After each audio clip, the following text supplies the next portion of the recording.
rifle season, North Carolina, central location, 45 degrees, there's almost no wind, and we are in the stand. It's about 3:45. This is what we're looking at over a big hayfield with a little fence line over here.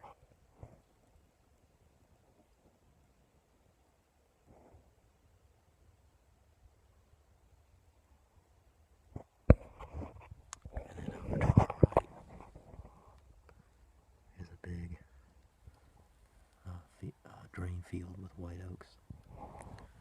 So we heard a few shots last day of muzzleloader, but it's been really, really quiet today. We heard 2 or 3 shots this morning.